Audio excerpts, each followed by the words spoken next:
Vous croyez vraiment qu'en mars, le poisson tombe dans le coma et arrête de manger? Sérieux? Pendant que 90% des pêcheurs restent bien au chaud à la maison en attendant le mois de mai, les 10% restants remplissent des chaudières de carassins. Et ça se passe en ce moment même, pendant que vous regardez cette vidéo. Bienvenue sur la chaîne. Aujourd'hui, on va démolir le gros mythe, comme quoi ça ne mord pas au printemps. Je vous promets qu'après cette vidéo, vous allez ramasser votre canne, filer à l'eau et clouer le bec à tous ceux qui se plaignent de la météo. On ne va pas juste jaser de pêche, on va littéralement décoder le comportement du carassin en mars. Vous êtes prêts pour la vérité? On y va. Mettons les choses au clair. Mars, ce n'est plus l'hiver, mais on est encore loin de l'été. C'est la période de transition la plus complexe. Sous l'eau, c'est une véritable révolution. La glace fond, l'oxygène recommence à circuler, mais l'eau reste glaciale. Le poisson sort tranquillement de sa torpeur hivernale. Son métabolisme change. Il a faim, mais son corps ne peut pas encore digérer de la nourriture trop lourde. C'est là que le bât blesse. La majorité d'entre nous essaie de pêcher le carassin en mars, exactement comme en plein mois d'août. Le même montage, les mêmes chaudières d'amorce, les mêmes gros hameçons, et le résultat est prévisible, un gros zéro. En mars, le carassin est une toute autre créature. Il est méfiant, capricieux, et se tient à des endroits très précis. Pour réussir, il faut penser comme un biologiste et agir comme un sniper. On va décortiquer cette stratégie ensemble, étape par étape. First thing you've got to understand is water temperature. It's the biggest factor out there, period. Carp are heat seekers. In ice-cold water, they aren't going to be chasing your bait, they're saving energy. For them, every move costs calories. So rule number 1, quit looking for active fish all over the lake. Just find the warm water. Even a half-degree difference is a game changer. Now where's it warming up fastest? The shallows, especially where the bottom is dark. Dark mud or clay acts like a battery, soaking up the sun's rays. If the sun is out, head for the north shore. Why? Because a south wind will push that warm surface water right to your feet. It's basic physics. Look for sheltered bays, maybe 3 feet deep at most. That's where the carp go to bake in the sun after lunch. Forget the deep holes, it's cold and dark down there right now. All the action is happening in the shallows. Maintenant, on va parler de l'oxygène. C'est le facteur numéro 2, juste après la température. Pendant l'hiver, le poisson a eu de la misère à respirer. Mais là, l'eau de fonte qui arrive, ça amène une grosse bouffée d'air frais. Cherchez les endroits où les petits ruisseaux se jettent dans l'eau, là où la neige des champs s'écoule, ou là où la glace est percée. Le poisson, c'est instinctif, il cherche le courant frais. Mais attention, il y a un petit bémol. L'eau de fonte est souvent pleine de boue. Et le poisson, il déteste avoir les branchies encrassées. Le spot idéal, c'est la ligne entre l'eau trouble et l'eau claire. C'est pile là que vous voulez lancer. L'eau brouillée transporte la nourriture, des vers, des larves, des insectes balayés du bord. Et l'eau claire, c'est pour son confort. Si vous trouvez un petit ruisseau comme ça, qui se jette dans une baie, vous avez trouvé le jackpot. Toute la gang va être rassemblée là et je vous garantis qu'ils vont avoir faim. Теперь по снастям. Первым делом уберите свои тяжелые летние дубины в гараж. Мартовский карась, рыба капризная, он берет наживку очень осторожно, буквально пробует ее одними губами. Малейшее сопротивление, и он тут же ее выплюнет. Поэтому ваша снасть должна быть деликатной, как инструмент в руках хирурга. Забудьте про леску 0,18 или 0,20. Ваша основная леска максимум 0,12, а на поводки ставим 0,08 или даже 0,06. Да, это практически паутинка. Да, с ней не просто управляться. Но поймите, в прозрачной весенней воде толстая леска работает как пугало. Рыба ее прекрасно видит. Видит, что наживка падает неестественно. А тонкая нить не парусит на ветру и позволяет крючку опускаться плавно и натурально. В этом сейчас весь залог успеха. Le flotteur, c'est vos yeux.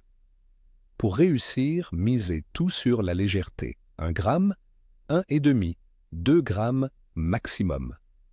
S'il y a du vent, optez pour une antenne fine afin de capter les touches les plus subtiles. L'équilibrage doit être impeccable. Le flotteur doit s'enfoncer à la moindre sollicitation. Répartissez bien vos plombs sur la ligne. Ne mettez surtout pas un seul gros poids près de l'hameçon. Créez plutôt une petite chaîne. Le plus petit, le plomb de touche, doit se trouver à environ 5 cm de l'hameçon. Quand le poisson soulève l'appât, il ne doit sentir aucune résistance. S'il sent une pesée, il va tout lâcher. Votre mission, c'est de tromper sa vigilance. Faites en sorte que l'appât paraisse totalement léger, comme s'il flottait naturellement.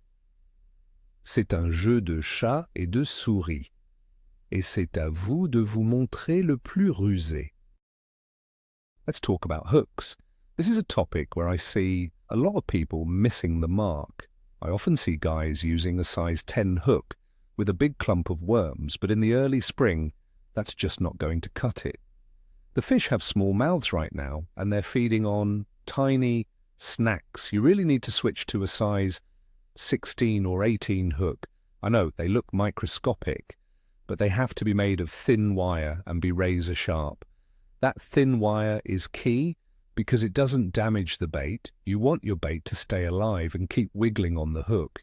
If it gets punctured and just hangs there like a wet rag, you aren't going to get a bite. A tiny hook is much easier for the fish to inhale. They won't even notice it's there. And don't worry about the fish throwing the hook.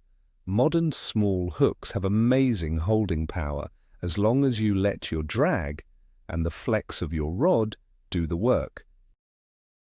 Bait, what's on the menu?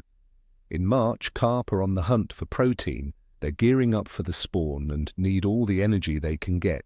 Forget the bread, dough, corn, or barley. Save those for May. Right now, bloodworms are king. It's their natural diet, straight from the mud. They know the scent and they know the taste. Just thread 1 or 2 onto your hook. Don't go for a huge bunch. Hook them right through the head so they keep wiggling. That movement drives the fish wild. If you can't find bloodworms, maggots will do the trick, but keep them small. Go for the tiniest ones in the container. In cold water, red maggots usually work better than white. And for the ultimate move, try a cocktail. 1 bloodworm and 1 maggot. It's a classic combo that always delivers. Le ver de terre. Est-ce que ça marche? Oui, mais il y a un truc. En mars, un ver au complet, c'est beaucoup trop gros. Le poisson va juste gosser avec, il va l'étirer par le bout, puis il va finir par lâcher. Si vous pêchez au ver, utilisez plutôt des petits morceaux. Coupez des segments d'à peu près 1/2 centimètre. Piquez-les pour que la pointe de l'hameçon soit bien dégagée. L'odeur du ver coupé se répand super vite dans l'eau et attire le poisson de loin. C'est comme un aimant naturel, le jus du ver. C'est la meilleure chimie que la nature a inventée. Essayez ce truc-là quand ça ne mord plus. Souvent, c'est exactement ce petit morceau-là qui va provoquer la plus belle prise de la journée. Let's talk about baiting. This is where 90% of anglers mess up. The golden rule for March is simple. You're there to attract the fish, not feed them. their metabolism is still sluggish, so it only takes a tiny bit of food to fill them up. If you dump a pound of heavy feed into the water, the fish will take 2 bites and go right back to sleep for 3 days. Your mix needs to be lean. The secret ingredient? Dirt. Just regular soil from a molehill or some ground mix from the shop.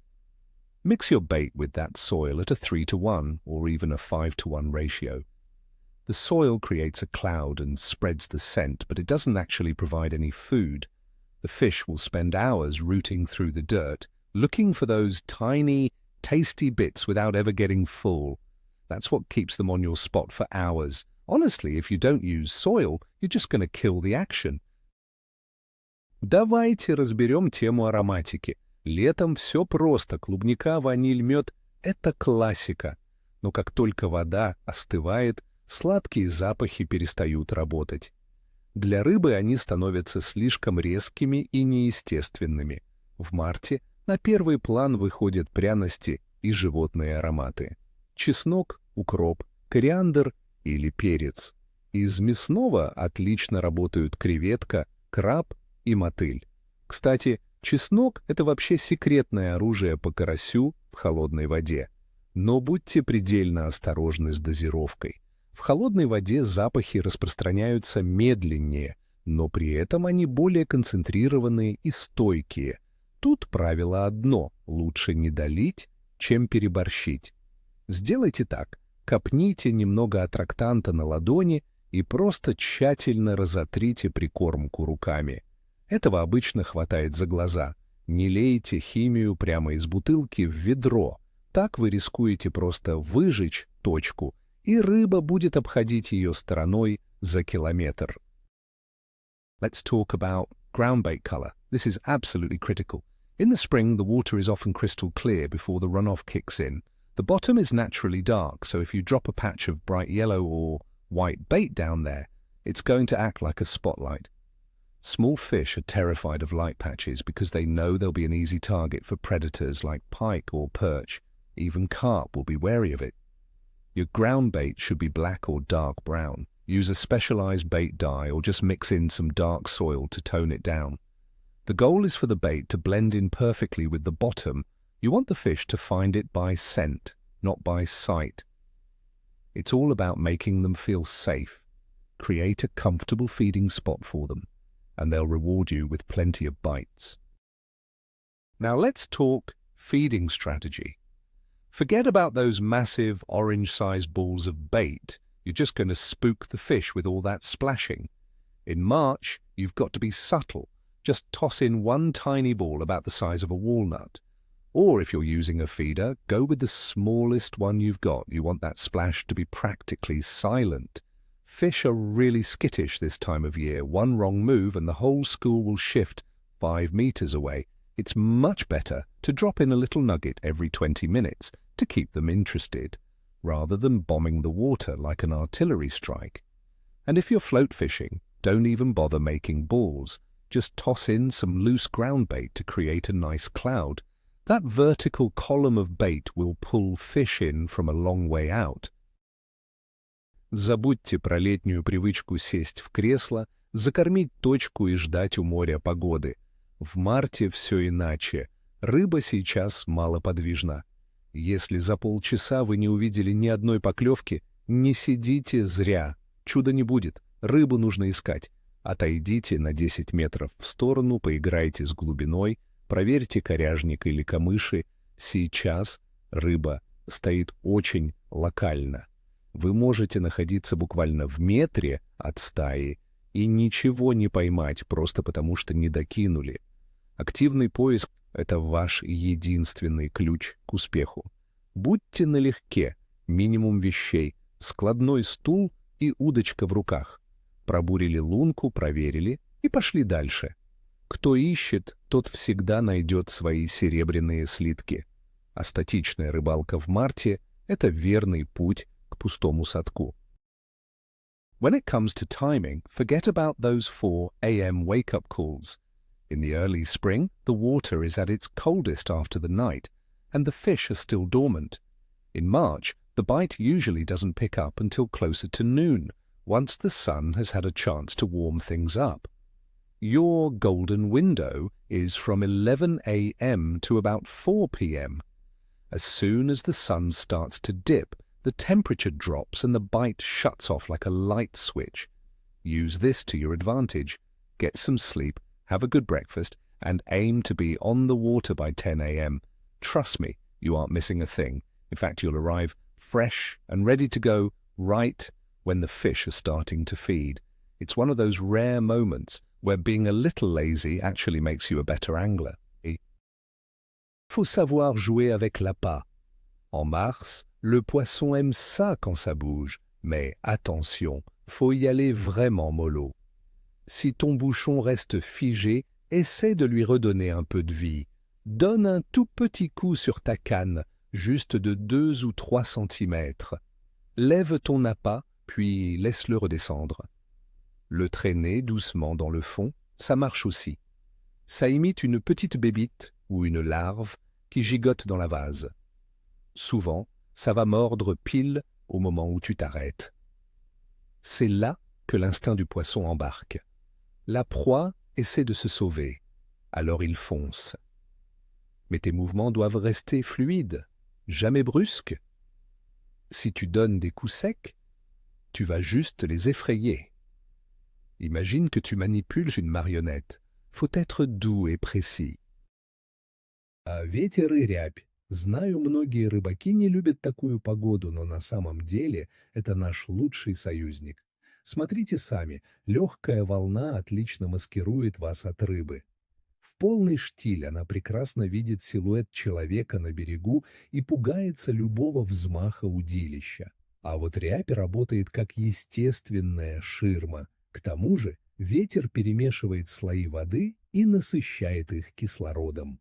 Прибойный берег, тот, в который бьет волна, часто оказывается самым уловистым. Туда сгоняет весь корм с поверхности, а у дна возникает обратка, которая поднимает аппетитную муть. Так что не бойтесь ветра. Одевайтесь потеплее и садитесь прямо лицом к волне.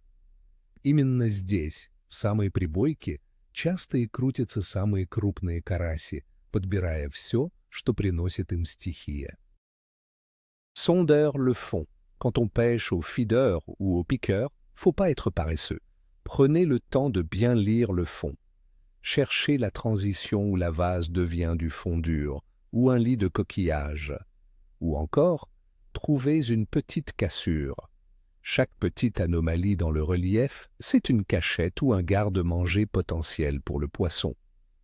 Sur un fond plat comme une table, le poisson ne s'arrête pas, il fait juste passer. Il cherche de la structure. Même une petite fosse ou une petite bosse, ça peut devenir un vrai aimant à poisson. Passez la première demi-heure de votre sortie à explorer avec un plomb marqueur. Je vous le jure, ce temps-là va être payant. C'est bien mieux de chercher 30 minutes pour ensuite faire une pêche de feu pendant 3 heures que de passer 4 heures à fixer un sion qui bouge pas parce qu'on a lancé n'importe où. Silence. The water is cold and crystal clear, and down there sound travels fast. The rattle of a bucket, loud talking, or heavy footsteps along the bank. The fish hear it all. They're cautious. If they feel even a hint of a threat, they might not swim away, but they'll definitely stop biting. They'll just freeze.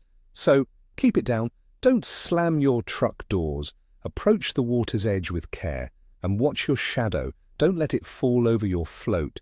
Real camouflage isn't just about the gear you wear, it's about how you act. You need to be a part of the landscape, not a bull in a china shop. The quieter you are, the closer the fish will come to the shore. March bites can be incredibly subtle. You might see your float dip just a hair, drift slightly to the side, or simply stop in an unnatural way. Set the hook the moment you suspect something. Don't wait for the float to fully submerge or lay flat. It might never happen. These fish will often mouth the bait and just hover. The second something feels off, they'll spit it right out.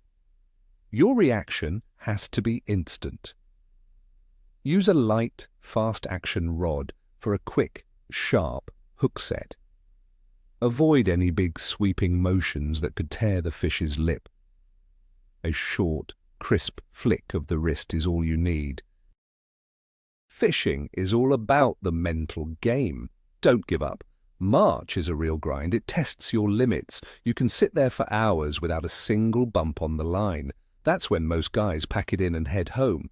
But then, out of nowhere, it's like someone flips a switch and the action goes wide open.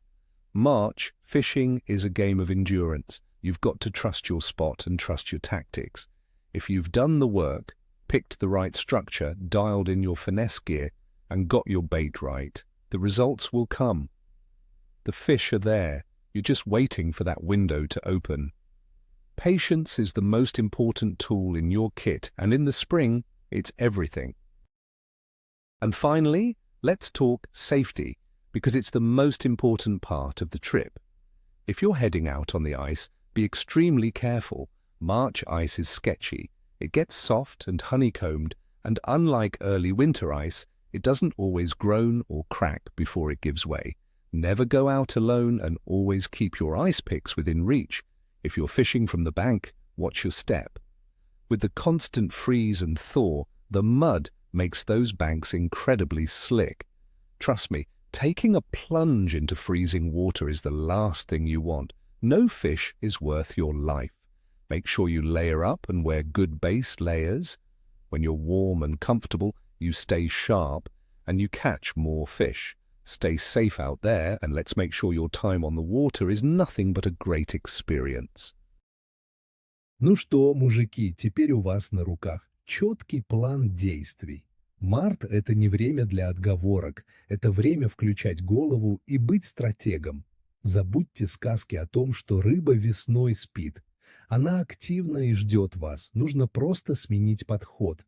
Тонкие лески, мелкие крючки, животная наживка и обязательно темная прикормка с землей.